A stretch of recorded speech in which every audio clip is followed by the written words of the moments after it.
presentations, proclamations. Our first one is for the Youth Advisory Board, and Miss Alexander, this is yours. Thank you. Thank you, Mayor and Council. Once again, I have the honor of presenting an applicant for the Youth Advisory Board. In the audience tonight is Ira Kukarni, sorry about that, and she's here with her family. If you had the moment to read her application, it is amazing.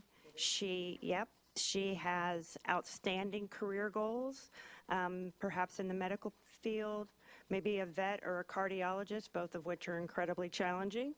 She also is active in her school. She's a member of HOSA, which is the Future Health Professionals, and she was also active in a project called, a club called Letters for Rose, and also the Brain to Heart Club, where they support elderly residents and they work to spread health awareness and opportunities for underprivileged children.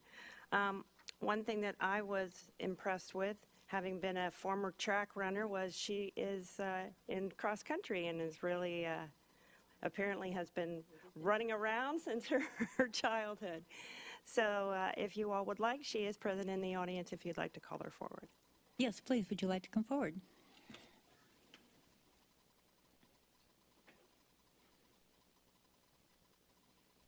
Hi, and welcome. Would you like to tell us anything more about yourself? My name's Arya Kukarni, and I'm a freshman at West Shore Senior High School. And I just want to say I'm really grateful for this opportunity. And I wanted to join the Youth Advisory Board because I grew up here in Melbourne, and I don't think I would have become the person I am without living in such a great community, and I'd love to give back to it. I think it's very important that the youth should have an important voice in the community because, and I would love to be that voice because I want to address their concerns and see how they can also become involved with the community. And I think it's a great opportunity for me to give back to my community and also make myself a better person and work toward my leadership and teamwork skills, and so that I can pursue my future career goals. All right, thank you. Any questions from the? We do not have. All right, is there a motion out here? Miss Adams. I'll make a motion to approve our Youth Advisory Board applicant, and also just make a note. I did read in your application that you won for your science fair in both 7th and 8th grade. Congratulations. Thank you so much. Mr. Frampus. A second. All right, thank you. We have a motion on the floor from Ms. Adams and a second from Mr. Frampus. All those in favor, please signify by saying aye.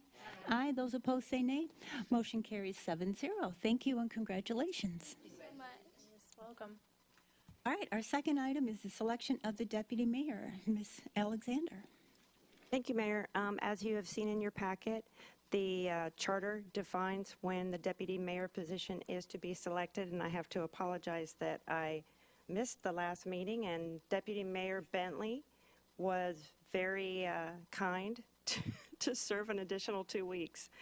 You each have ballots in front of you, and I will turn it over to the mayor from this point forward because I think she's going to ask who's interested, who's not. All right, so anyone who is not interested in being deputy mayor, please just let us know so that we don't put the X in the box for you. If there's anyone else. I'm not running. All right. We'll remove Mr. Bentley. Mr. Frampus, did you want to? Yeah, typically anybody coming up for election doesn't go on, so I'll withdraw my name because of that fact. Okay, so that's Mr. Frampus and Mr. Bentley who are not going to be considered.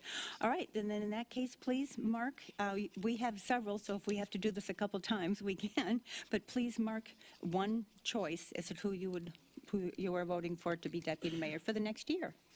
And if you could also make sure you fill out your name at the top. Thank you.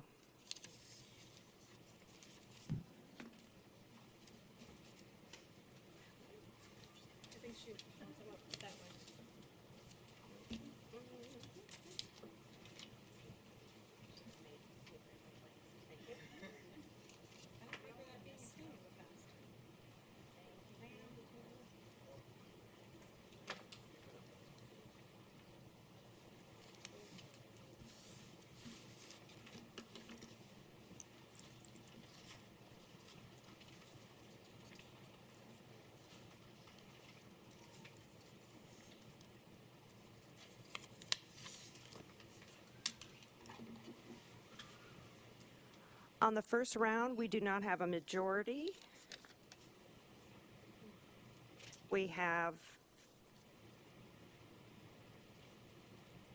3 for Alexis McGuire, and 3 for Diana Adams, and 1 for Austin Gaylord. All right, so we'll do this a second time. You have your 2 top candidates is Diana Adams and Alexis McGuire, so if you could vote for either of those ladies.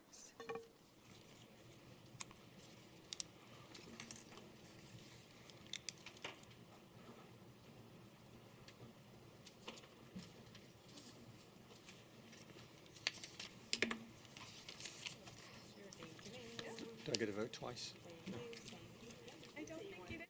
Vote early, vote often.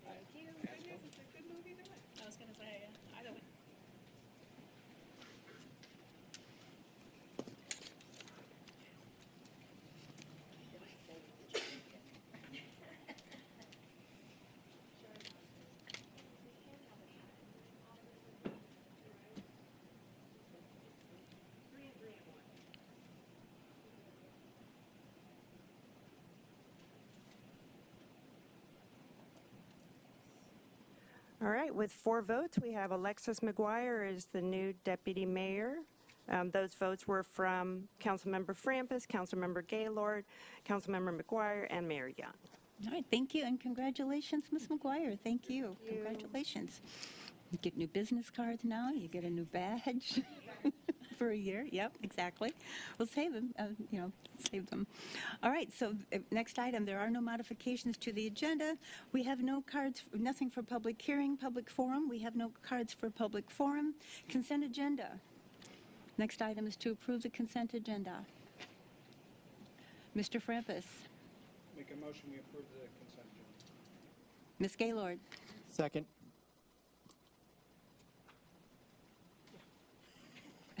I did it wrong. Absolutely did it wrong. I don't know how long it's going to take to get that right.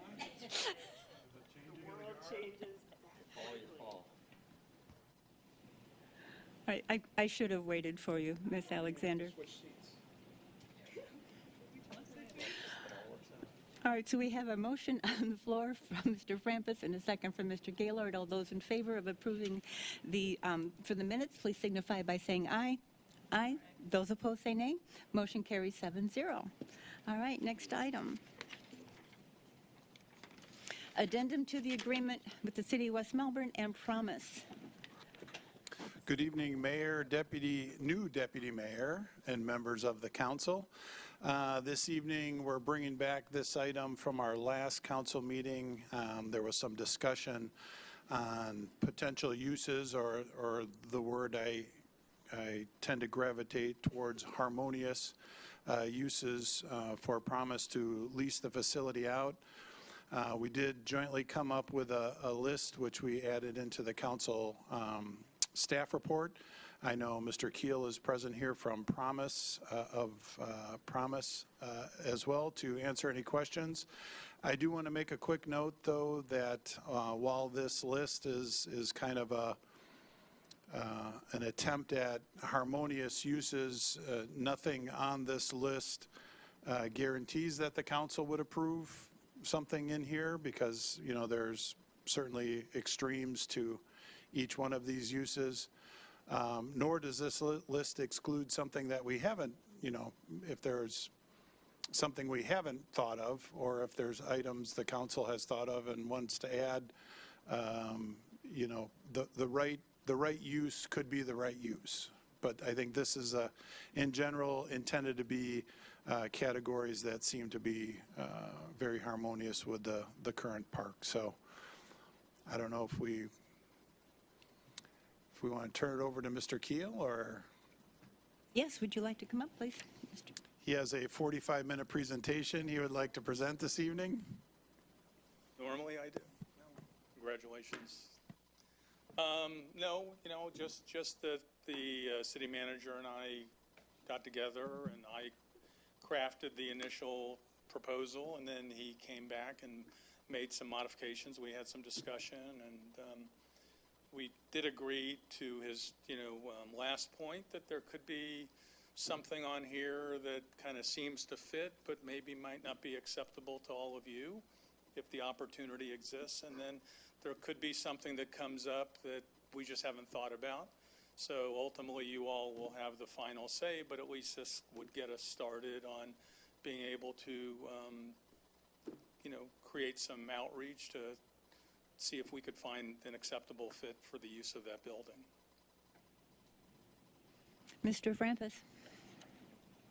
I kind of have I don't know if it's a strange question, but the wait list for Promise right now, how long is that? Pardon? The wait list for Promise?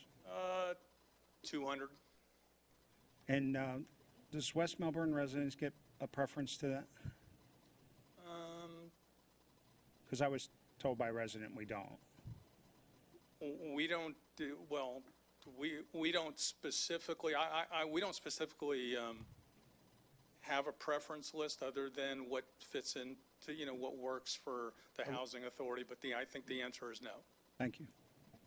All right, thank you. Any other questions? All right, I don't see any other questions, so we are being asked to approve the I addendum. do have some questions for Mr. Rhodey, just not for Mr. Keel. Oh, all right. Thank you, Mr. Kyle. Did you want to continue on with your questions? We have Ms. Volz has her light on. No. Okay. Mr. Frampus?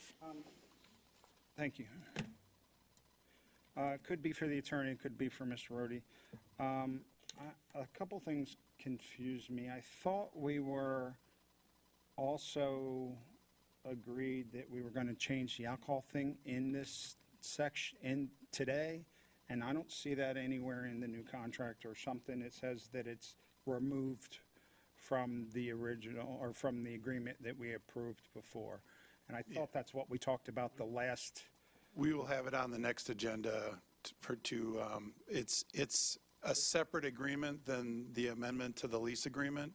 It's a standalone agreement, and we'll bring forward a way to terminate that agreement. It's not part of the lease agreement. If this passes, it's going to be that there's no alcohol allowed, right? Correct, and it does say in here, no alcohol. Well, And there will also be an ordinance that'll have to follow that, but the ordinance will take a little bit of time because it's got to go through the land development ordinance process, which means it's got to go to PZB, and it's too late to get it on the next agenda, so it'll have to go in January. So it will be something that will be happening, but it'll take a little bit of time because of that. thank you.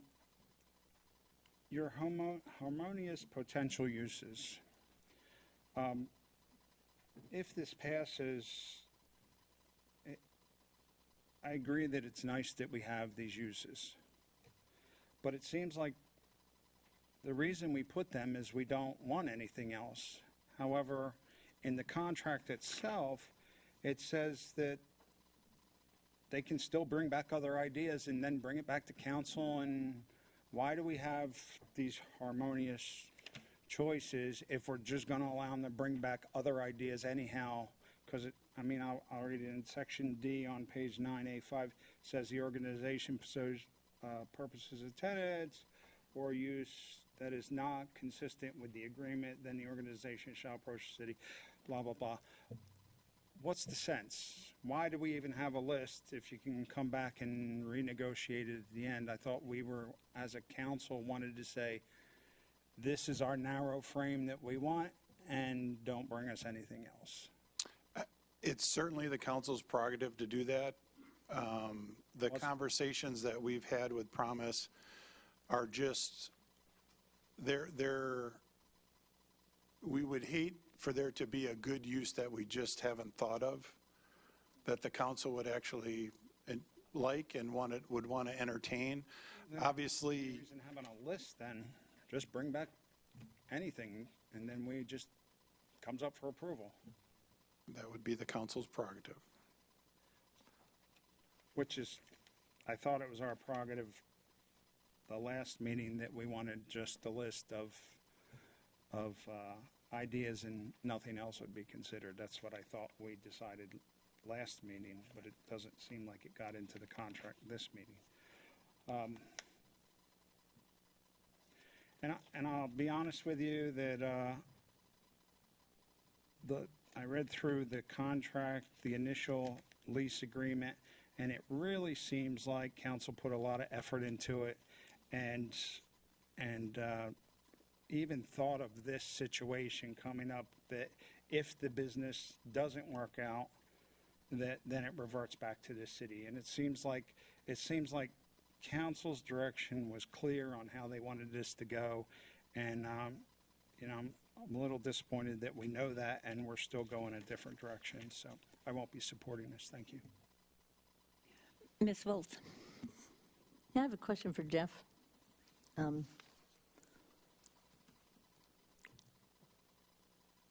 The building is paid for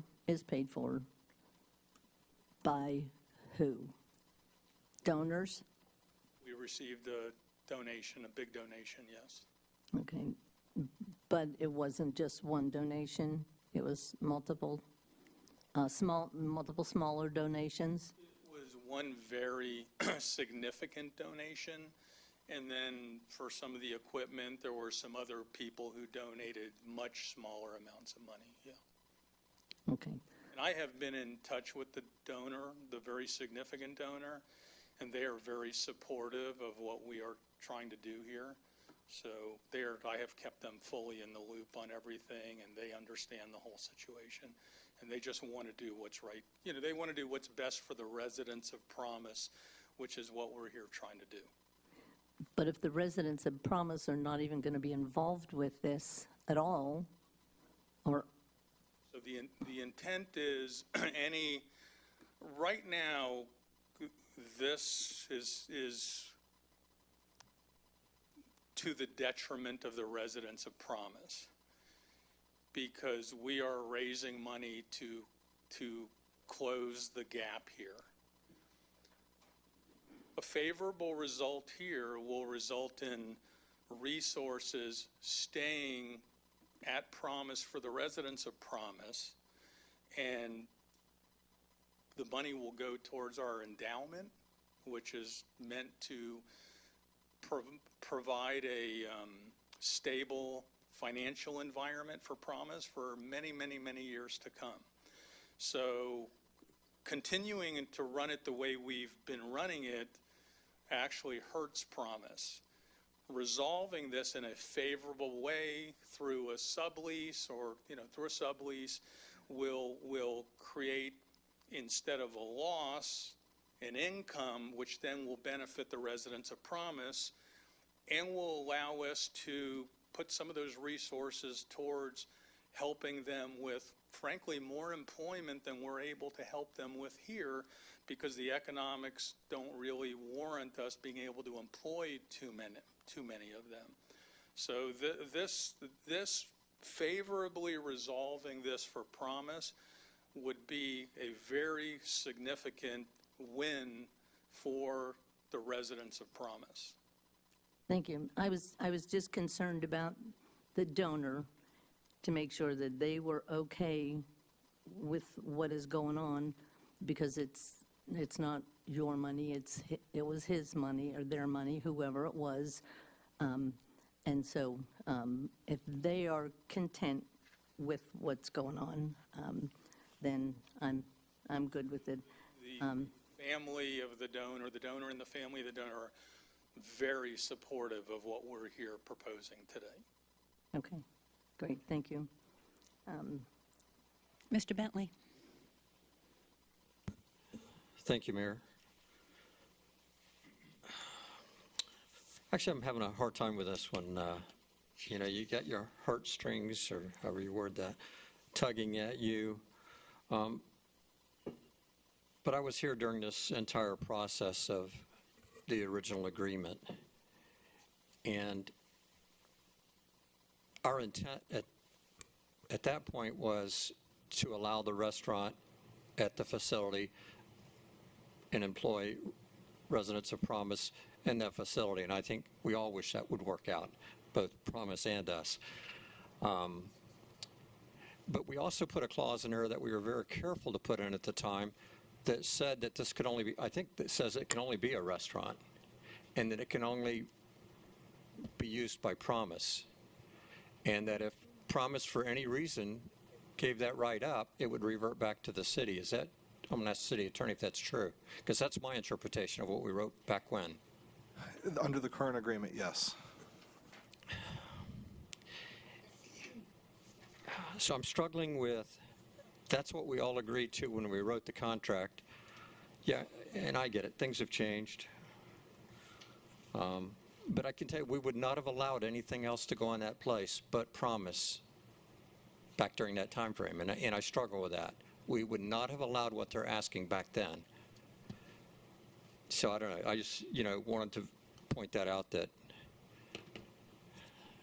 this is different than what we agreed to, and you'll have to decide whether it's the right thing or not. I'm not only trying to do what's right for Promise, but I got to do what's right for the city. That's why I'm sitting up on this council. And while I do anything we can to help Promise, I've got to look out for the rights and the benefit and what's right for the city, for the position that I hold, and I'm just struggling making those two mix. Thank you, Mayor. Okay, thank you. Jeff, I hate to have you keep getting back up and down again, but I have a question for you as well. I'm sorry. So I know you were asked the last time if you had spoken with any realtors, and I know that you had a realtor on your board, but you hadn't done it yet because you didn't know how this was going to go up here. So knowing that we were going to do this tonight, have you reached out to any realtors that might have an idea of another business that would go in there? No. I mean, I have had informal conversations with potentials, but nothing formal, because it was all predicated on what happens, with this agreement. So no, we have not engaged a broker. We do have a real estate broker on our board. I had a brief conversation with him today. He's on his way to the Panama Canal, and we just thought that we would wait until after this before we really move forward with anything. We thought that would be respectful of the process. Okay, and I know we did talk earlier today, and you did tell me you do have promisers working there now. We have employed, at the moment, 4 for limited hours. We're open on Friday, Saturday, and Sunday, and so 4 Promise residents work there prior to us closing. Okay, I promise I won't call you back up here again. I don't have any Stay. lights on, so I Stay. think. Okay, all right, thank you very much. So I know that when we did this, when I was up here, and the whole idea was that this should be for Promise, Field of Dreams, working in conjunction with Promise. That's why it was built without any steps, so that people with physical disabilities could easily go from one park to the next. It was, and we did not want to compete with the county park. We wanted to be unique. That's the reason this was written up, and we wanted it for always be that disabled people had a home here in West Melbourne, and that was it. And we were very happy to have their living area here as well. So this was ideal. We have a contract. That's the way it was written for at that time. That's kind of where I'm heading with the contract. Mr. Frampus, your light is on. I just wanted to reiterate, if a motion does get made on this, that you consider in the motion removing 5D out of the clause, which allows them to bring in different ideas than the ones that we have already approved, if it gets approved, that are on the list to be approved. Also don't agree with some on the list that some of the school programs, kids programs, I don't think they should be on the list. The church activities, it's all activities that are going to require a huge amount of vehicles, traffic in our park lot, and I don't agree with those activities. Some are good where there's low intensity, which could be a good thing. The culinary arts program could potentially be a good thing, but as far as any high traffic programs going on there, I don't think that's a good idea. So, it would be up to the person that makes the motion. Thank you, Mayor. Thank you. Ms. Adams? Thank you, Mayor. I do agree with Mr. Bentley's assessment that I think from a heartstring perspective, versus resident of West Melbourne perspective from a whole park, it can be difficult to look at this contract that's coming before us to say, but isn't this only good for Promise residents? The flip side to that argument that I think should be considered is Promise residents, once they become Promise residents, are also West Melbourne residents. And I do think the previous contract, I was not here when that contract, was being decided by that council, but I do think that contract is more clear. I think they set a very clear expectation, knowing that they wanted Promise to utilize the space within the park. There was a vision for that park. It had a purpose. It still does, but I don't think anyone on the council at that time could say, you have a crystal ball that nobody saw COVID and the restaurant industry being hit the way it was, and all of these factors that unfortunately have now fallen on to Promise and the cafe and the vision that they had there. I think in terms of the potential uses, to me, it's a longer list than I expected, and it's, in terms of topics, I feel like they're very broad, which makes me nervous. But at the end of the day, the approval still comes back to this body. And I think this body could say, this company, business, organization, whatever it is, coming before us, if they have a clear plan, can answer all of our questions, then at the end of the day, we can decide and say, we think that fits the vision of the park and the vision of this council, or it doesn't. And that's okay. But I think to do what's best for the residents at Promise, I don't think anybody up here likes to see them losing money month after month. And it feels like no matter which way they go, they're currently going to be losing that money.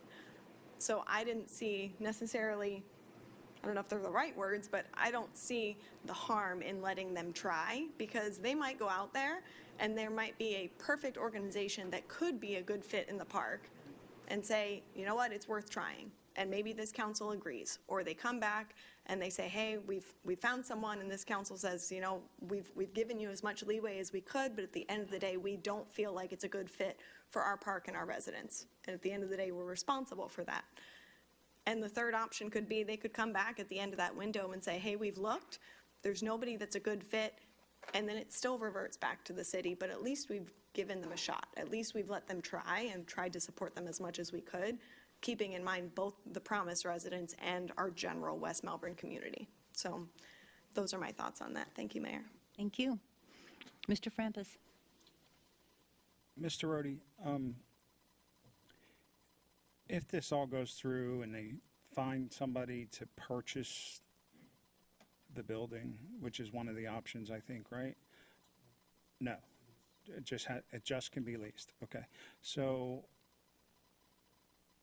what's the procedure? What happens if that business fails? We just revert back to, probably the attorney, but everything just reverts back and we go through all this all over again? Yeah, okay, so just want to lay a clear path for what we're doing now potentially and what would happen in the future. Right now, this is an addendum that essentially allows them to close shop for 6 months to lease the property. If after 6 months they find somebody or they're close to finding somebody, they can get an extension for another 3 months to negotiate the terms of a lease. At that time, we would need to amend the contract. This isn't amending the contract. The current contract still stands as is. All we're doing is protecting them from us entering the property and saying, you violated it because you're not running a concession, therefore we're going to take it over. It's just, my thought was, if it succeeded, what there'll be an picture look like down the road? So at that time, we would enter into an amendment that would permanently amend the contract to allow that use, and we would have to have language in that amendment that would address what would happen if the lessee breaches on their contract and essentially goes out of business, stops paying rent, whatever, to ensure that Promise, has to pick up the ball and run with it again, because they're ultimately going to still have to be responsible if their lessee breaches the contract they have with the lessee. Thank you. Pretty much sounds like muddy waters to me, but okay, thank you. Mr. Bentley. Thank you, Mayor. I wanted to ask the city attorney, what happens if they, say they find somebody, but say they, there's no definition here about how the place is maintained or anything like that. What if they don't do as good a job as maintenance as what Promise has done? What recourse does the city have? Yeah, tenants are generally responsible for maintenance. One of the things I would suggest, and we haven't really discussed this far ahead with Promise yet that I'm aware of, is that that Promise would, in our amendment with them, we would make sure that Promise ultimately stays responsible for maintenance. Now, they can use whatever tools and leverage they have to compel their tenant to do the maintenance, but ultimately, as with the, if they break the lease, Promise is still going to be ultimately responsible because they still owe the building, and that doesn't change with a lease. Thank you. Ms. Volz? Well, with all that being said, I would like to make a motion that we move forward with this and give Jeff 6 months to try to find somebody to take over with all of the information that we've talked about and hopefully get things moving for Promise once again over there. So that would be my motion, along with the no alcohol. Well, I guess we'll be dealing with that at another time. But anyway, that's it. All right, Mr. Bentley? Can we get a, I want to get a second. Is there a second? Mr. Frampus, your light is on after? It's not on. Oh, it's on up here, okay. Ms. Volz, your light is still on. No, it isn't. And Ms. Adams, I have your light on. My light is on. Okay, I'm sorry. okay. I couldn't see it. All right, Ms. Adams. I'll second, so Mr. Bentley can ask his question. All right, Mr. Bentley. Jeff. I just have I think one simple question. You might. What happens if you find your lessee or whatever the term is there, and this idea fails? What's your backup? Or if you don't find someone, are we going to start this process over? What's the plan if in 6 months you've had no clue, for example? Boy, I hope that's not the case. I understand, but I want to be prepared as a council that I know what we agreed to 6 months earlier. Yeah, I mean, we're not going to walk away from our commitment. Okay, we have the lease, we are responsible, so then we would figure out a way to somehow keep it open. Would we keep it open in the same way we are now? Probably not, but we would do what we would do whatever we have to do to be in compliance with our agreement with the city. Not, full stop. Right. We will live up to our agreement. It would not look like it does today, just to be honest with you. We would try to minimize the losses, and we would make it happen. And I hope we don't get to that point, but if we do, we will live up to the terms of our commitment to the city, which we always would. Thank you. Mr. Frampus, I'm sorry. Yes, Mr. Frampus. Jeff. Sorry. I tried to catch you before you, yes, I know. This is done, I'm staying here. Just kidding. Just to follow up on what Mr. Bentley said, but doesn't it stop the bleeding by taking the offer that the city gave you? Doesn't that stop the bleeding? We've got a $1.7 million asset that is outside the park, is worth way more than that right now. So for us to just take an offer that is just really feels like. You're saying the building itself, no land involvement, you got that appraised at 1.7? We have $1.7 million into that building. Does that include the losses? Does that include your? It wouldn't have the losses for a different use, though. No, does that include the running losses that you've had? We've got running losses, but what I'm saying is that I'm just saying the building itself. What was the building that's got a value in the marketplace? Yes, it's in the park. It could be valuable to somebody who's got a use that would be consistent with the city's purpose, who might be out there looking at doing some type of expansion or real estate on the outside of the park, and they might be looking at $400 a square foot, where even at $1.7 million, you're talking $150, $160 a square foot. If this building worked for someone else and it was consistent with the city, it would be a huge deal for them if it accomplished their business objectives. So all I'm saying is that that person may not be out there, and we may try for 6 months and no one's interested, in which case maybe what you're saying is definitely the best offer we got. During this 6-month period, if this goes through, I was at the Parks and Rec meeting the other day, and it was suggested somebody commented to me after the meeting that during the closure, maybe it would be beneficial to the city and the residents to remove a section of the fencing that's blocking the tables and stuff, so residents could actually sit at the tables. Is that something that you would consider during the closure time? I mean, I don't know if it makes sense, mainly because it might be a valuable thing to have for a perspective. I'm not saying remove it all. I'm saying remove a section so residents can go in there and sit down during. Well, it's not that big. I mean, there's not that much fencing there. I mean, all it does is Well, there's like 6 picnic tables there. I think I saw when I went by there today, and they're covered for shade. It was just brought up to me at the Parks and Rec meeting, and I thought it would be a good thing for our residents, and I understand it. Thank you. Anybody can still go in there. No, you can't get into the picnic tables. we actually put the fence up at the behest of the city, and it had to do with the alcohol. So that's why we originally paid to put the fence up.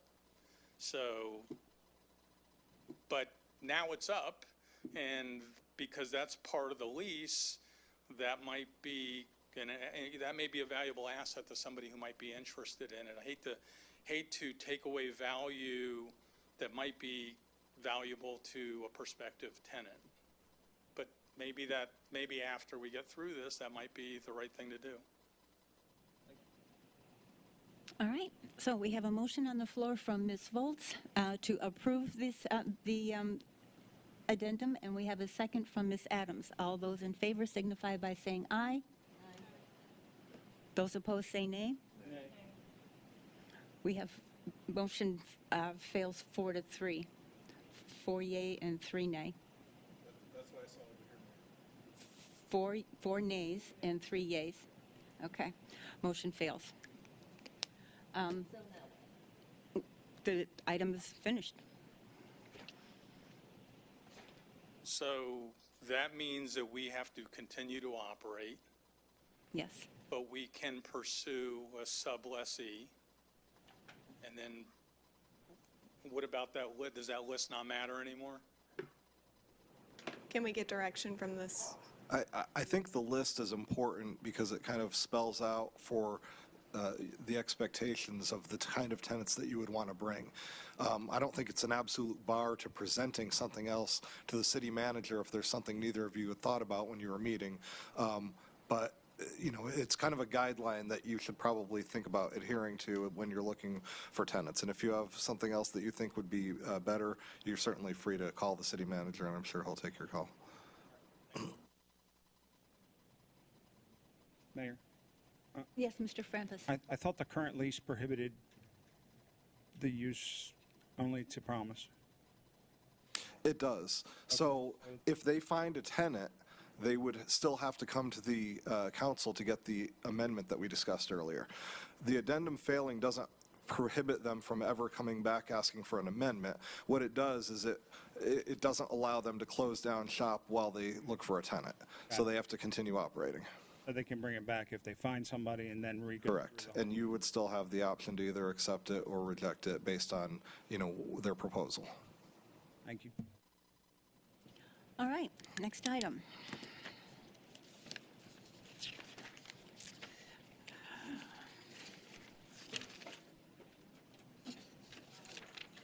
Ms. Murphy, this is our celebrated entries.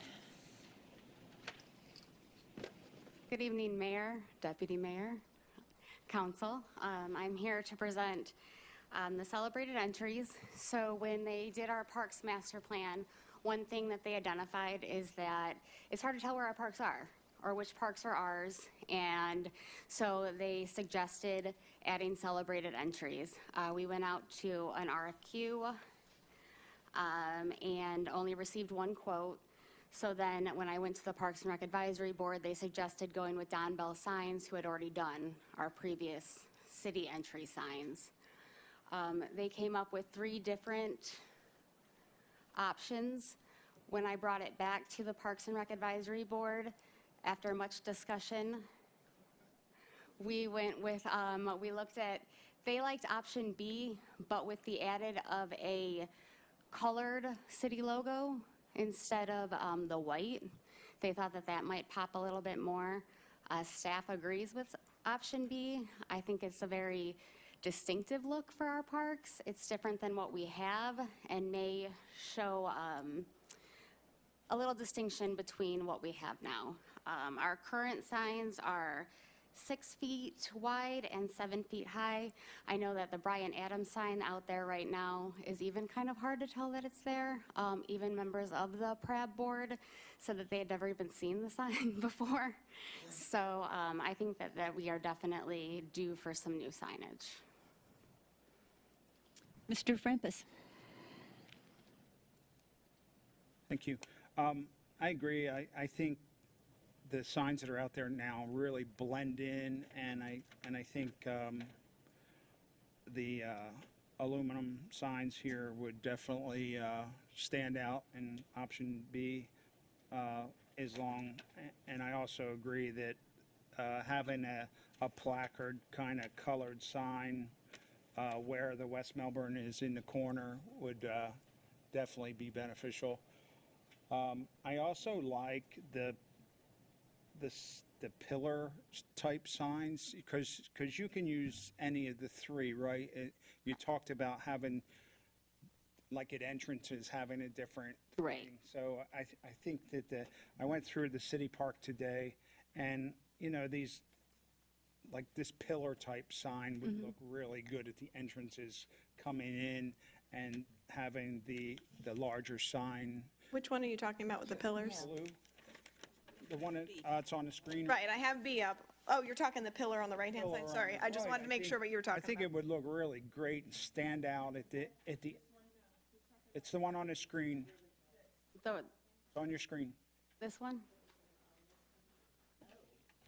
But just at the entranceway, it would stand out because there's, City Park doesn't have anything right now at the entranceway, I don't think. I didn't see any. And having the other one, I think it's distinctive. The blue's going to stand out, and I was, like I said, I was at that meeting, and there was a lot of discussion on that. So, thank you. All right, Ms. Volz. I have one that says option A, option C, and then option A. Oh, it's on the other side? Well, thanks for letting me know that. There you go. You were conserving paper. Well, I guess you are. But there's pieces that I like on each one. In option A, I like that, this sign there. But on C, I like the base, the color of the base. C is very natural, or like national parks. It looks a lot like the, Also on option A, I like where it talks, the sign where it tells where everything is, right over there. So, for me, I like a combination of, there's a lot of good stuff here. So,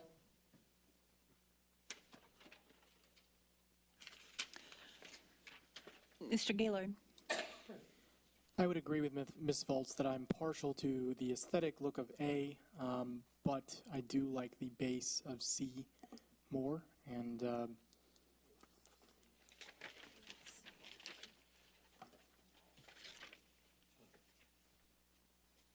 I think there's aesthetic value to seeing them combined. Mr. Bentley? I think we're going to have 7 different preferences. I like the first page of the whole package, 9B-3, with the stone on both sides of the sign. But, you know, I really didn't care for the for the blue. But the more I look at it tonight, the more I like it. So I'm flexible on it, but my first preference was that first sign on 9B-3. Thank you. All right, Ms. McGuire? It's just turning into the colors thing again, guys. I definitely prefer option B in terms of the look, but I do still like that directional sign, especially in some of our, like the A, the one that points to like where you're going, as I know that's not on B at all, but it's on A and C. Especially in some of our bigger parks, Right. just because you get lost no matter how many times you go, especially to community park. People are like, oh, I don't know where I'm going. Where do I go for this? Where do I go for that? So I like that aspect, but I definitely like the aesthetics of B more. I mean, when I bring it back, when we get cost, we can take some of the elements from that kind of, because I was looking more for the wayfinding as well. So that would be, I hate to say it, C. The wayfinding right here is kind of what I was thinking about for the parks. But definitely the one in A is nice too. I don't like anything on B at all. Alexis, Ms. McGuire is still, okay. Ms. Adams is next. Well, if Mr. Bentley has a question, I don't mind. Mr. Bentley? I was just going to ask I'm fine with B as well. So if you're looking at option B, but then are you using that arrow direction for the detailed sign that's off of A? Is that what you're saying? Correct. So I like. Because I don't see that in B. It's not, right. Okay. That's what I was saying. I like the look of B, but I definitely like the directional Yes. So they could add the directional. I did ask him about, because it didn't have the wayfinding, so I asked him for a wayfinding option. He said he could add the arrows to B, the tall pillar, but we also could add in, I don't think this would be far off to go with B as well. Just use the same type of material on Right. the metal plate in the center, right? So- Thank you.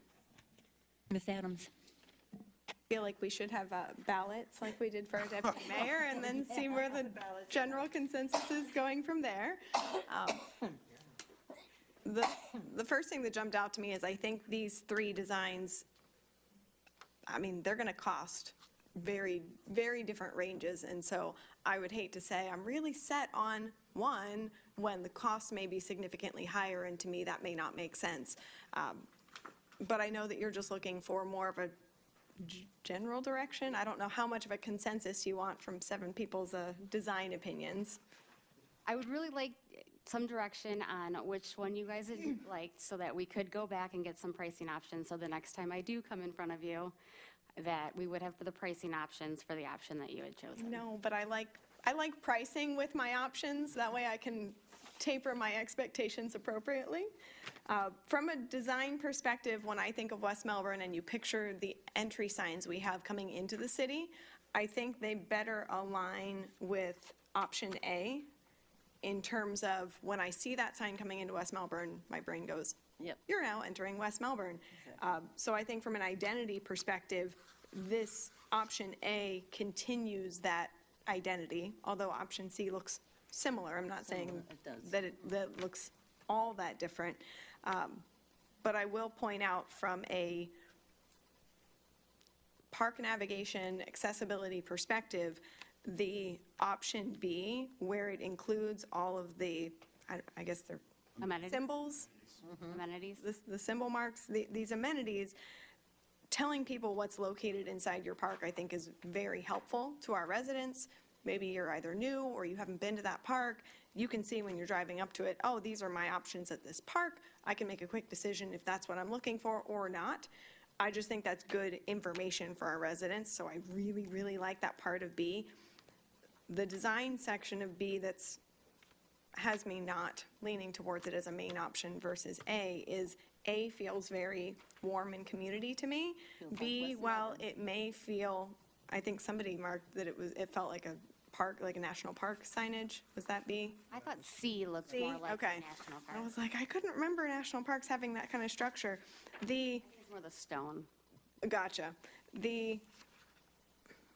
I don't know, I'm not a design person, but kind of the off-center with the front and back panels being the way that they are, to me, that feels very highly modern, not warm community park feel. And that's just one person's opinion, but when I saw it, I thought, man, that would be something more of a highly modern place to be, and that's not really, I don't think, the feel of our parks. And those are my thoughts on it. I pretty much like A start to finish, although I think there's been some commentary about the stonage in C. I don't have a strong opinion on stone. I'm just looking at the general visual aspect. And I think the direction piece will be helpful, whichever design we go with. Thank you. Thanks. All right, Mr. Frampus. It's funny you mention identity because, and Aaron could probably touch on this, that the Parks and Rec Board, they wanted to find the Parks and Rec identity, and they wanted to bring the city's identity in by bringing our logo in that exact form of the colors that are in, like that plate on the. So they wanted to have the park's identity along with the city's identity, and they talked all about that identity, kind of like you were talking about.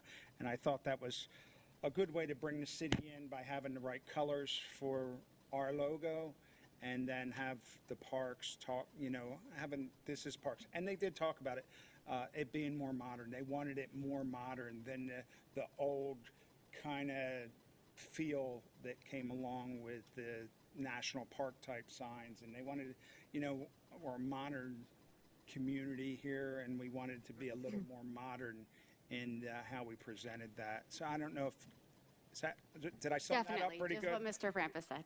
Councilmember Frampus, they all, like you, gravitated towards A at first, because that does look just like our signs right now. And so that brought their eyes to that first thing. And then the more they looked at it, they thought it brings out more fun, more modern, that our parks are taking a step forward and that they are moving up. And they just said they didn't want to get stuck with the old kind of what we have. But I definitely get the community feel of the different signs. Ms. Volz. Yes, the only thing I like on B are the identification, little squares, and if we The could. amenities. Yes, if we could figure out where to put those on A, that would be ideal. And on option A, I know I've got two option As, one with, I don't know if it's the two big columns or two smaller columns. So the first one is the larger sign, and then, so every sign has three options. Okay, so it could, okay, I see what you're saying now. Okay, So this would be more like the depending on community which park. park you're Right. at, right? Okay, but definitely, no, B, no.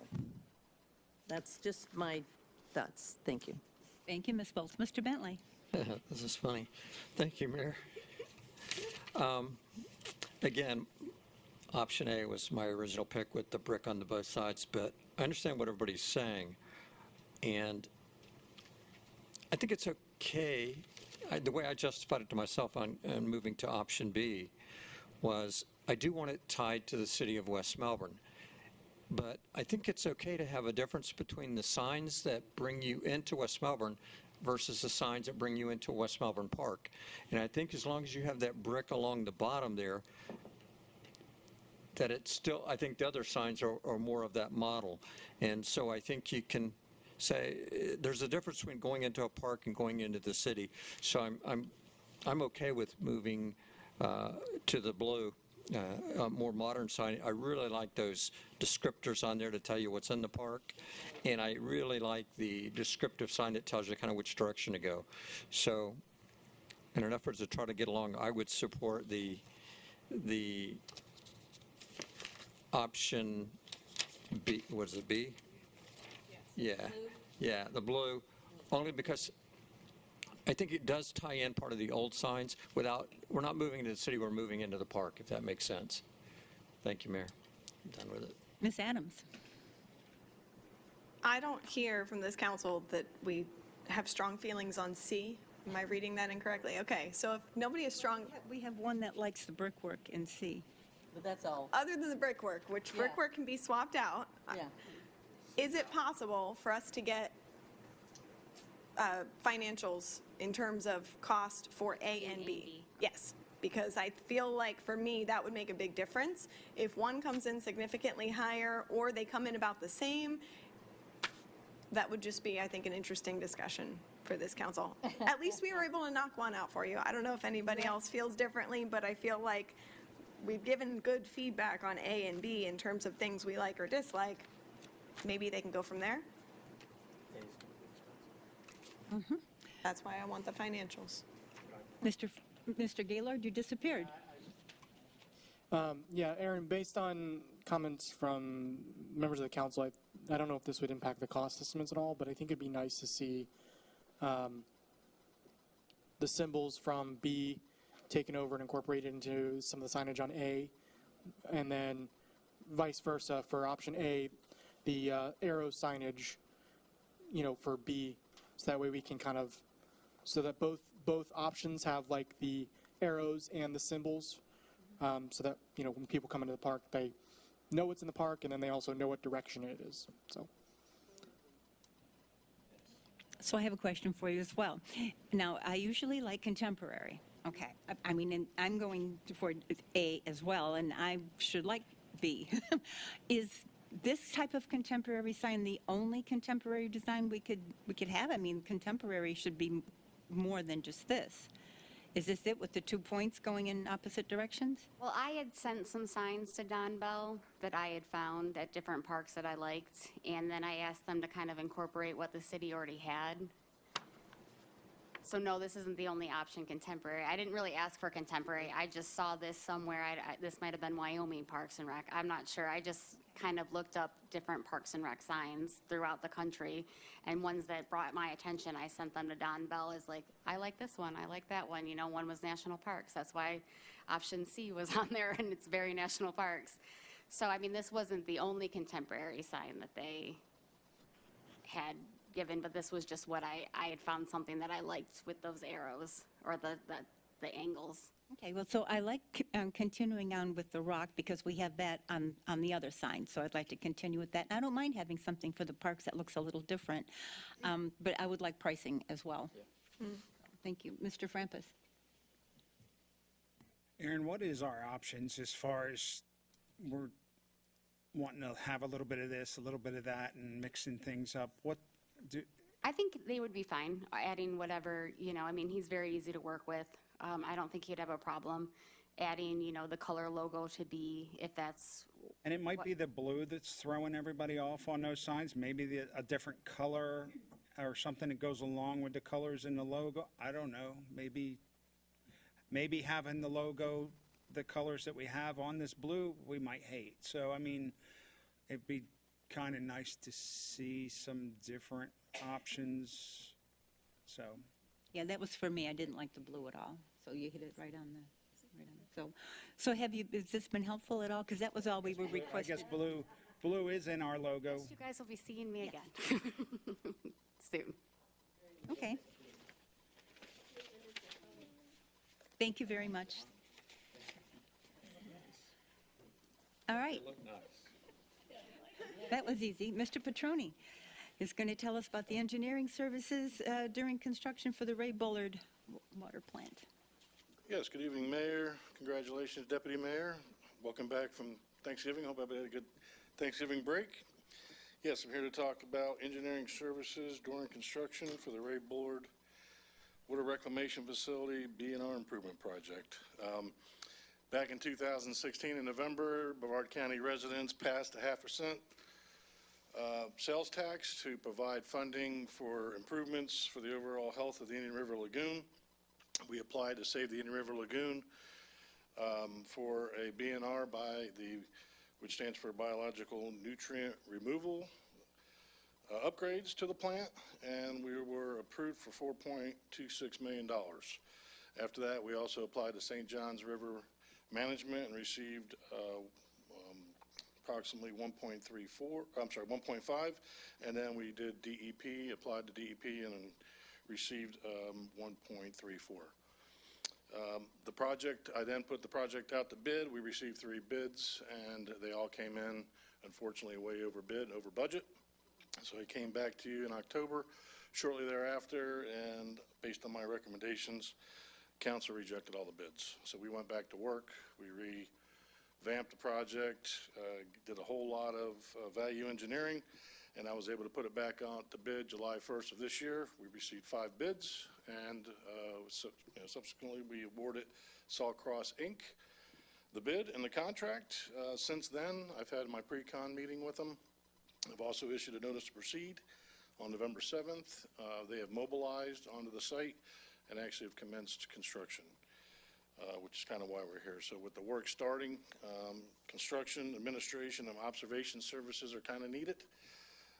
So we need we need the services by the engineer of the record. So I attach a task order for the engineering services during construction for the project for you to review. On the fiscal side, you can see I listed it's funded by the 3 funding sources as well as our wastewater utility fund. During the whole process, the Save the Indian River Lagoon sent us an amendment to their agreement that incorporated some inflationary adjustments, and then there was also a contingency funding request. That request was approved at the November 18th Brevard County meeting that I attended. That brought up Save the Indian River Lagoon or SORL's funding amount to $7,806,916. That increase actually brought down the water utility fund difference that we needed that you can see on my list. And we also have a pending application that we've gotten favorable comments back from DEP for additional funding that if it's approved, the project will be 100% completely funded. Based on all that, I'm here to recommend that you approve and authorize city manager to execute a task order agreement with Infrastructure Solutions Services, which is now an HR Green company, for an amount not to exceed $410,000. And I'm here to answer any questions that you may have. All right, thank you. Mr. Bentley. Thank you, Mayor. I'd like to make a motion that we support him in this endeavor, but I do have a question. All right, Ms. Adams.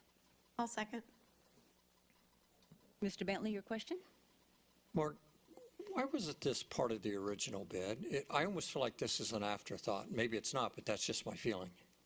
What do you mean part of the original bid? Why wasn't the management put in as part of the original? Huh?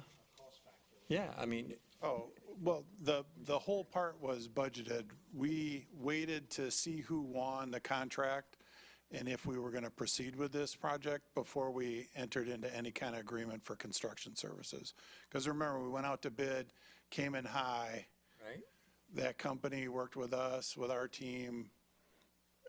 Mark did a fantastic job, value engineering to get it back out to bid, and then came in with a favorable bid for the project to move forward. And so this is kind of the last item that we didn't want to put the cart before the horse and approve an agreement for construction engineering services until we knew exactly what we were going to build and who was going to build it. So I understand what you're saying. And I think it's a great project, and I think the fact that you probably got close to 100% funding, if not 100% funding, is fantastic. But I think I would have liked to have known back when, earlier in the process of this, that there was another $400K going to be spent when we made the original decision on voting to approve that other project, the other part of the project. That would be really hard. Okay. The engineer bases the proposal on what the final contract was. So for example, let's just say the original bid came in at 15 million and we went that way. I'm assuming, and I would probably tell you for sure that the 410 would be higher. service bill's gonna be a lot higher. And I negotiated this price down from their initial thing anyway. So it'd be really, I think, tough. I understand what you're saying, but it'd be really, really tough for me to bring the engineering services contract to you before I got the contract signed with the contractor to understand what they would be doing the services for, I guess, if that makes. No, I understand. But certainly want to be clear that this was always in the budget for the project. That's kind of my feelings. I don't feel like it was. We start with the scope of service at the beginning of the project for the design. That gets us through bidding and the award, right? Okay. So that's kind of the first part of the scope of service for the engineering. And then once it's awarded and we sign the contracts, then we do the last step, which is the construction inspection and the certification by the engineer of record. Thank you. So we'll try to be more clear on that in the future. Okay. All right, so we have a motion on the floor from Mr. Bentley. We have a second from Ms. Adams. All those in favor, please signify by saying aye. Aye. Those opposed, say nay.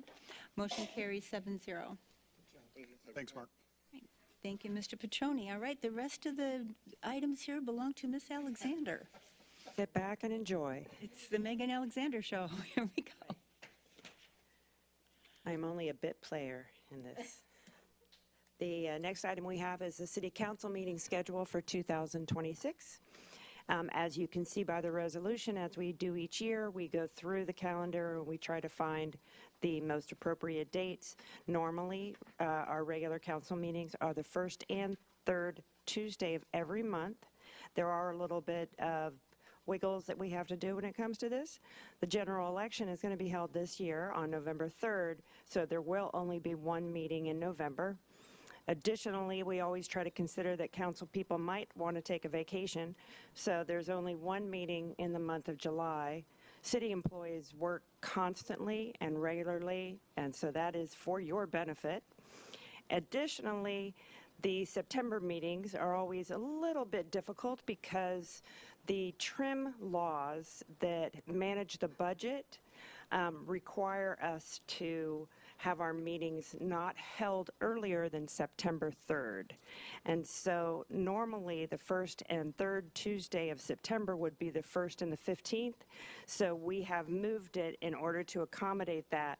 However, the council should keep in mind that that could move again because the Brevard County Commission and the school board hold priority over those dates. And so if they decide to hold their meetings on those dates, then we'll be coming back to you to move it again. So this resolution is as good as we can get right now. So if you all would like to discuss, if you have any changes, modifications, before anyone makes Chief Vesta come up to the microphone, he and I already discussed National Night Out, and the dates you have in front of you do not conflict with that date. Is that it? That's it. If you'd like to make a motion, that would be great.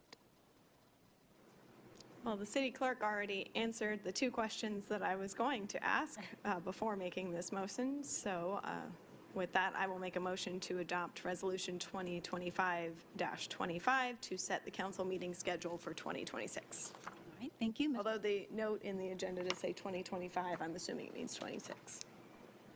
It's okay. Yes. All right. Mr. Frampus. Second with a question? All right, second, your question, please. Don't we typically not have the first meeting in January because of vacations and stuff as well? To me, we always have 2 meetings in January. So, yeah, historically looking back when the, 7 days, right? So when it falls too close to New Year's Eve, we haven't had 2 meetings. That's That's what I'm remembering. Because it's on the 6th, it's far enough away where it gives us time. Because again, one of the things that we try to factor in is that we have to have the packet out the Thursday before, and usually the holiday doesn't allow us to get the packet out, so. And it will be difficult, too, for that date, so if the council would like to remove the January meeting, it is going to be difficult because we're going to have to back up. Because I do think it's tight, and it's going to be, Second, I'm sorry, what was that? Who said that? So, My mic was already on. I will consider that a friendly amendment if we would like to remove the first January meeting.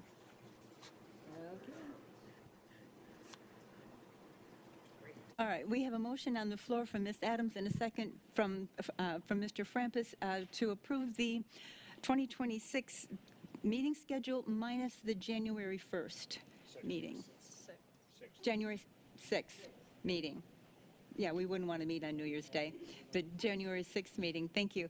All those in favor, please signify by saying aye. Aye. Those opposed, say nay. Motion carries 7-0. All right, next item again, Ms. Alexander. The next several items will be considering your advisory boards. So as the council has been in place for some time now, and I'm sure all of you are familiar with these boards, I'm going to spare you with explaining each board to you. So I'll try to go through these as quick as possible. The first board you have is the Board of Adjustment. They have provided their annual report, which is in your agenda packet. There are 7 members to this board, and there is 1 vacancy.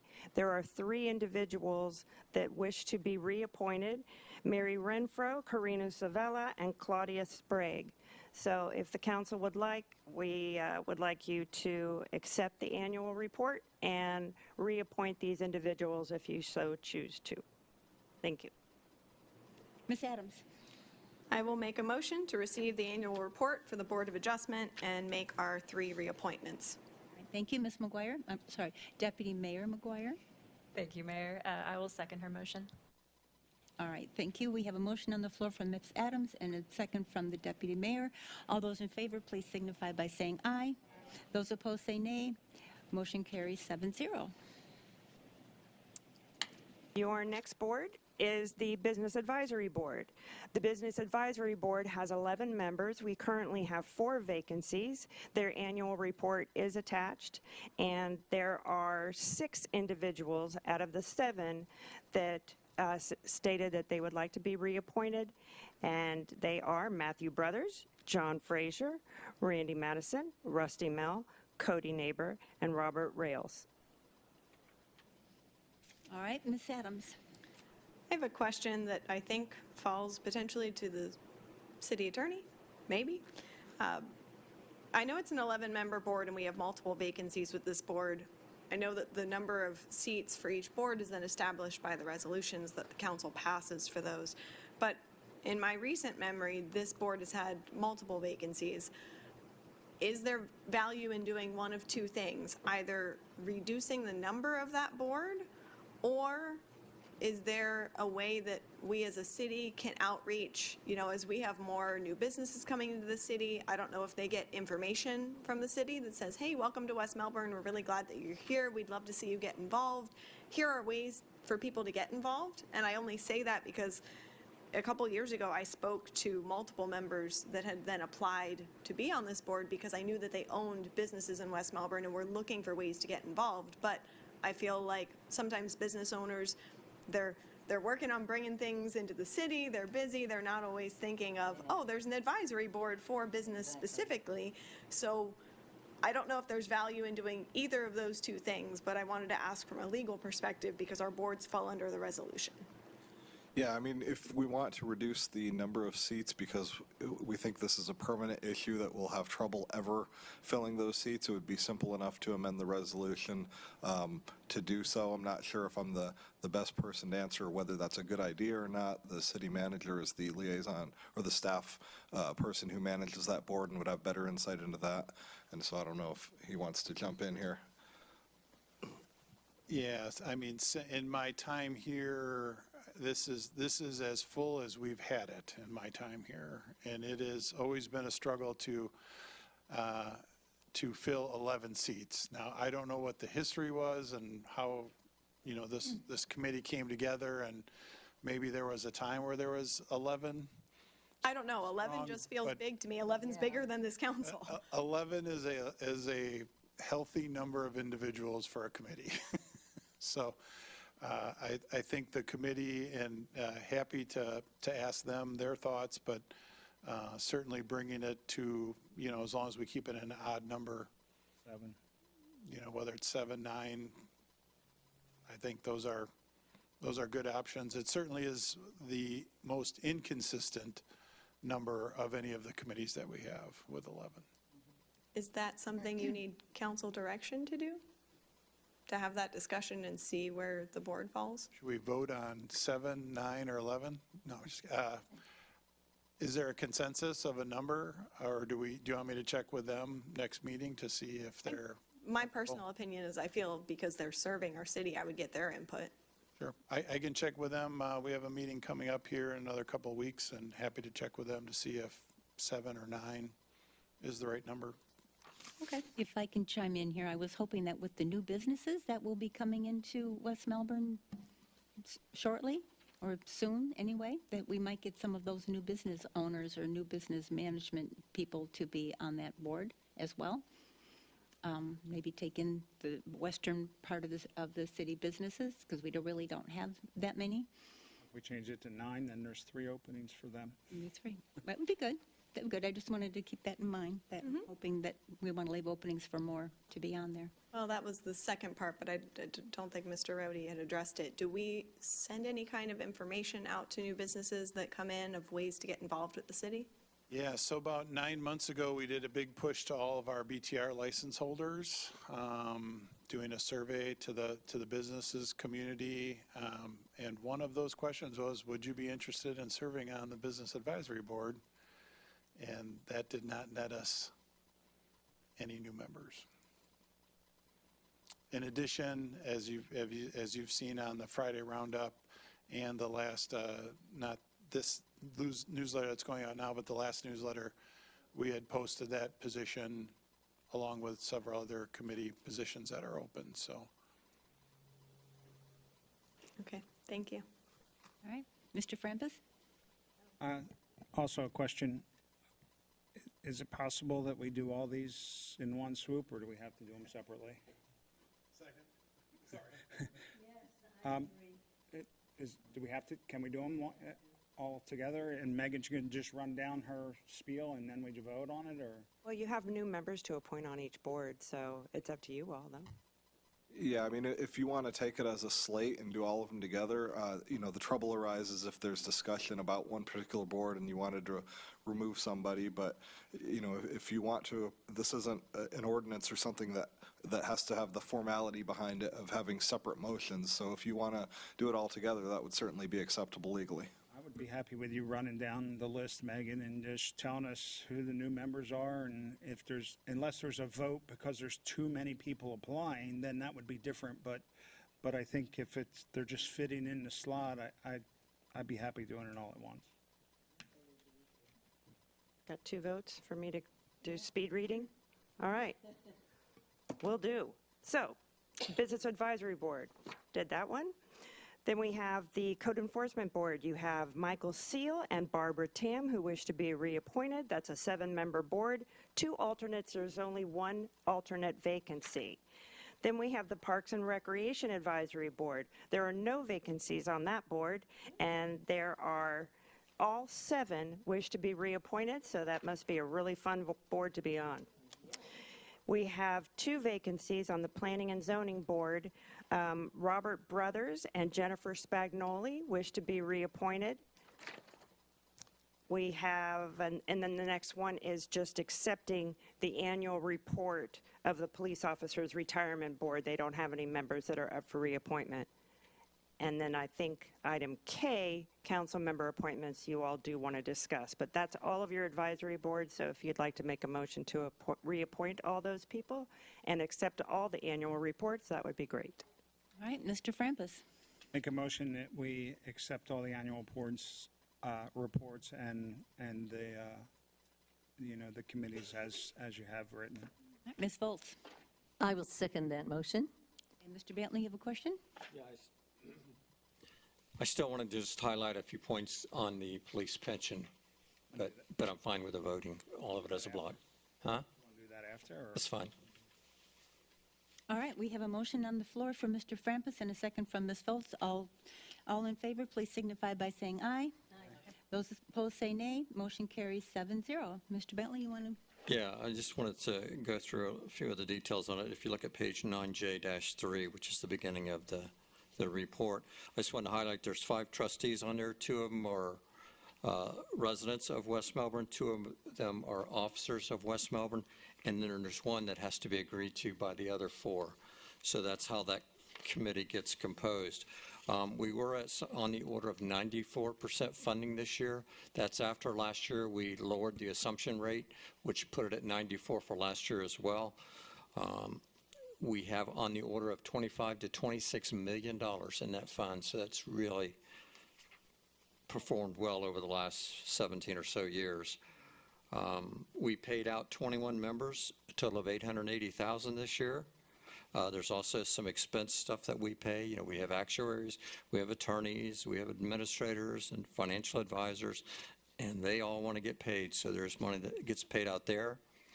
And I would say, I did get a comment from the person, one of the people that run this plan, that said that West Melbourne's plan and the members of the board are, she wouldn't give us number 1 in the state, but she said in her customers were like probably the second best run board in the state of Florida.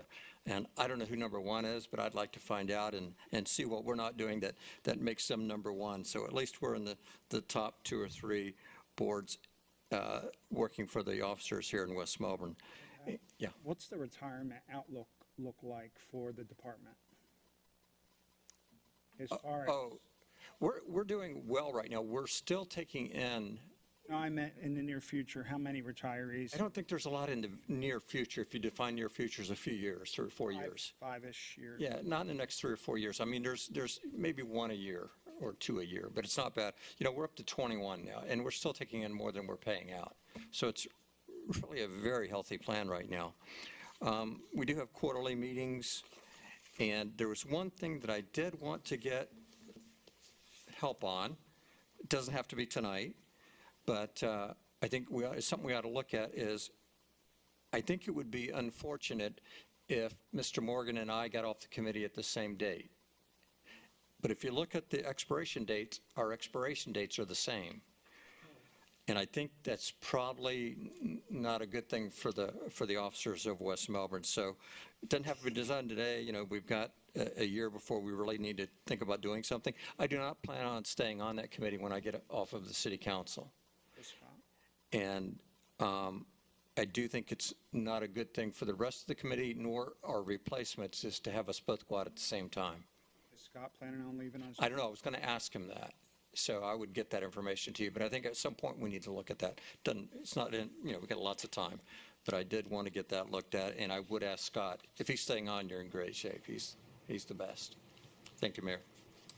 All right, thank you. All right, next item is, again, Ms. Alexander, and that is for council members. Yes, the Appointments. council member appointments. So as you can see, we have provided you with the list, the current list of where the council is serving now as far as whether or not they are the representative to a particular board or whether they are a liaison to the board. So the council, if you could let us know, do you want to continue how you are or do you want to make any changes? We're here to listen and revise as needed. I would like to make a comment here. I have been on TPO since 2016. So I was appointed as the alternate in 2016, and the main liaison was not able to go, so I was actually going and attending all of the meetings. And then I was appointed as the main member in 2018. Then I was the member at large in 2019, and I was serving then on the TPO Executive Committee. Then I was elected to be the secretary for the TPO in 2020, and then the vice chair in 2021, and then I have been the chair since 2022. A long time. So I have been on the TPO board for a long time. So there is a lot of institutional knowledge there. However, it isn't anything that anybody else here sitting on this dais cannot go in there and start getting their institutional knowledge for it. So if someone else would like to take over the seat, it's a great meeting. It's very interesting. You'll have to sit at the table for a while and get your feet wet. But if someone else would like to have that seat, I certainly encourage anyone else to take. If Helen, I know you're the alternate now. I don't know if you want to be the primary. You want to be the primary? Anyone else want to get on this TPO board as the primary or the alternate? Mayor, I'd like to be the alternate. Okay, so all right. So we're going to have Volz as the primary and Gaylord as the alternate. Okay, that was my comment. Anyone else want to discuss any of their positions here? Anyone want to change anything?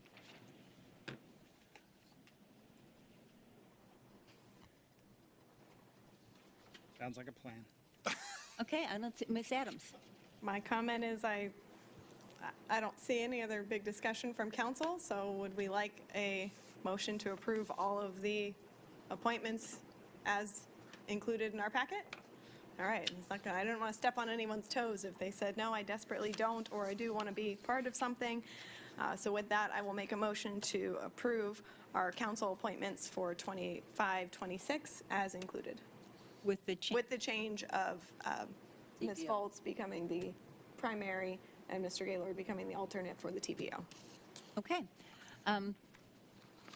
Mr. Frampus. Second. Second. Ms. Volz, you still want to make a comment? Yes, I do have a comment.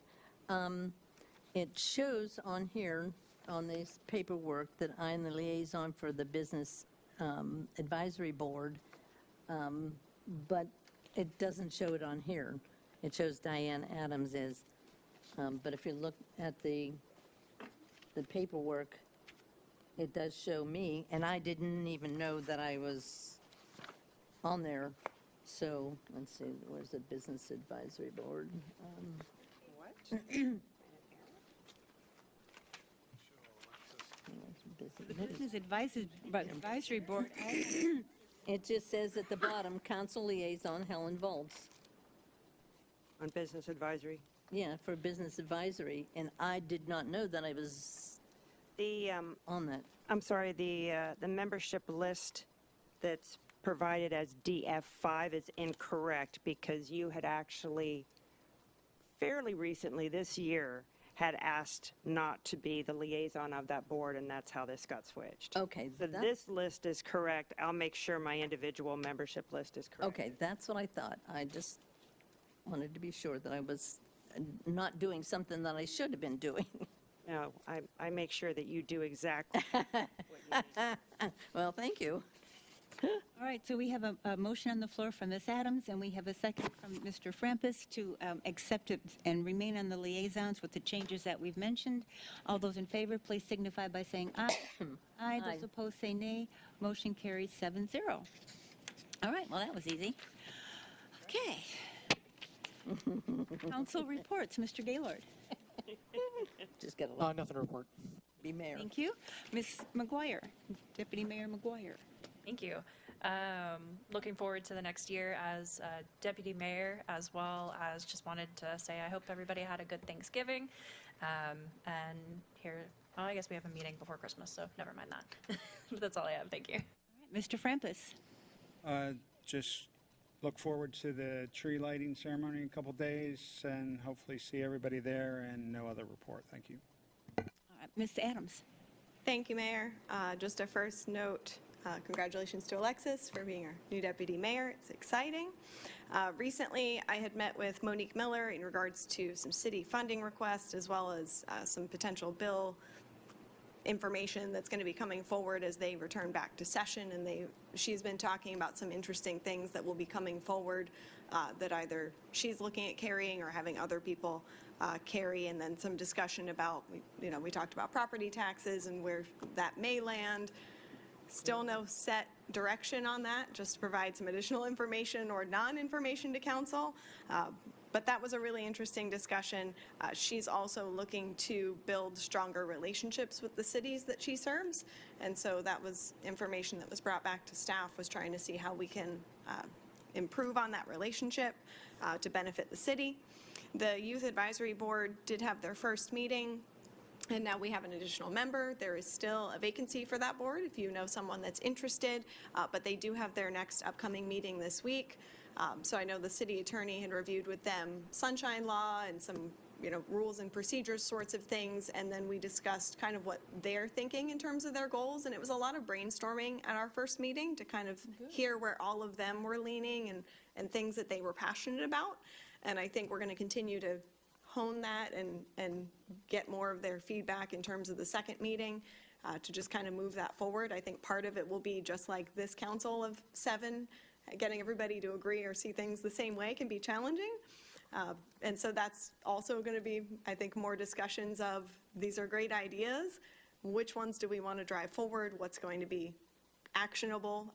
Because they did discuss at the first meeting, getting their specific population of West Melbourne involved requires them to be informed. And they agreed as a group that, younger people in West Melbourne may not know what's happening in the city, let alone something, I know Mr. Rohde's giving me the shocked face, something that the Youth Advisory Board wants to do. The question then becomes, how do you reach that population if this group that's their age group is acknowledging that they're having a difficult time with that? So it's an interesting conversation. I don't know necessarily how that's going to impact what they want to accomplish in the next few years, but did want to share with this council the discussions that they were having.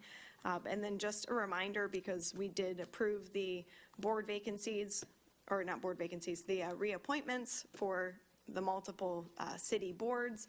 We do have some vacancies on those, so I know the city has included it in the weekly roundup, but I think being as we all have different social circles and people that call us or need something within the city, that's where personally I think is probably the most impactful when we talk to our residents, when they call you with a question or you're responding back to them to give them additional information on something. That's where I've had those one-on-one conversations about, hey, you're interested in the city or you're looking for more information. Let me also give you this information about ways to get involved with the city, and here's how you can serve. And I try to give them that information about these different boards. So just encouraging everybody, I think we can fill these vacancies. Let's just get it done. Thank you. That's my report. Thank you, Ms. Foltz. Yeah, hopefully everybody had a good Thanksgiving. I did. It was very nice. My son cooked 2 different kinds of turkeys and a ham, and we had lots and lots of food. And then, let's see, the tree lighting ceremony, yes, I will be there. That's coming up. Look forward to that. And this morning, I don't know, maybe around 7 a.m., I had to call 911 because my little dog got stuck behind the washer again. Yes.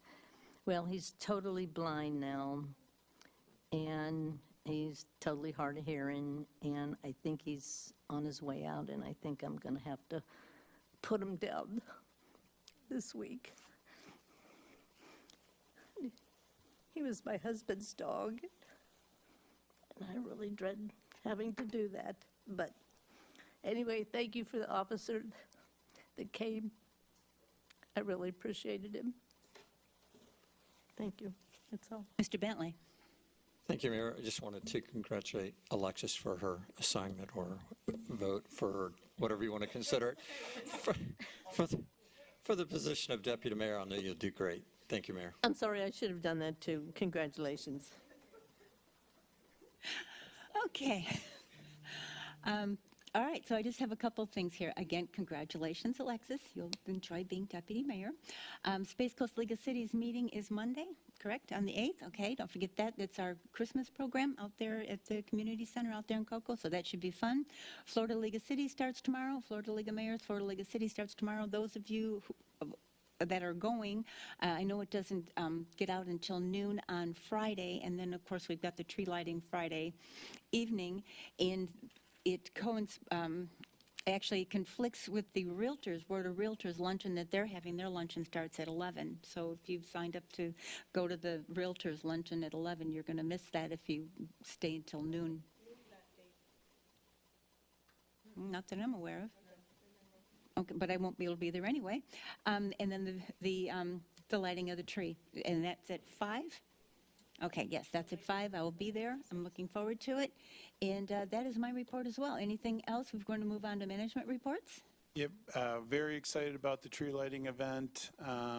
It starts at 5. We plan to light the tree at 6. So anytime, not necessary to be there right at 5, unless you want to, but tree lighting at 6. Also put out information today to the council about our next food share event. So that'll be right before Christmas. If you're able to attend, that would be great. Always a good time. Hopefully we have some good weather and hand out some food before the holidays. Otherwise, congratulations, Deputy Mayor. Your training modules will be emailed to you. There's hundreds of them. But we're happy to help in any way we can with that transition. Thank you. Mr. Frampton, did you have a question for Mr. Rhodey? I do. I know I talked to Mr. Rhodey a little bit about this, and I just think it's a good thing for all council to know. We talked about the electric bikes and motorcycles that are a real nuisance, and I know in my community and going down Minton. But you told me something I didn't know, that some legislation's coming up, and whether we do an ordinance or before the legislation or after, whether we should wait or not, but just so everybody knows. Yeah, the countrywide challenge with electric bikes, age groups, voltage, whether they have pedals or not, these are all factors that put them into different categories. And obviously the struggle with any of these items, similar to the scooters, is when everybody follows the rules and does it right, it's not a problem. When they don't, it is a nuisance to deal with. And so Chief and I and Attorney Carey have been tracking some of the action at the state. The state, I think, is in this session is going to take a broad brush approach to try to regulate it and give some guidelines. As a municipality, we can, just a reminder, we can go, we can mirror that, or we can come up with our own regulations. They just can't be more stringent than whatever the state comes up with. So something we're keeping an eye on, but it's definitely continues to be, as the price of those toys or methods of transportation come down, they become a lot more prevalent in our community. And I think every neighborhood has been plagued with some abuse of them as far as not following the rules and regulations. So we'll continue to monitor that, and whether we want to bring something forward before the state takes action or wait to see what the state does, we'll keep everybody posted and see where that moves forward. Thank you. Mr. Carey. Thank you, and congratulations, new Deputy Mayor. I just have a couple things real quick. Number one, we're coming up in the legislative session. The Florida League of Cities does offer calls on Monday mornings to give you updates. If you're interested in legislation, it's very helpful, and I encourage you to call in if possible. I'm not sure when those start or if they have started already. I haven't called into any yet. I do need to check on that, but just to put that on your radar. And finally, we talked about the boards. One of the boards that didn't really come up because it's brand new is the Youth Advisory Board. And I did want to get some clarity from the council as far as your will for eligibility for the Youth Advisory Board. And this is a somewhat urgent question because one of the members either has recently or will soon turn 18. And, how we want to handle that.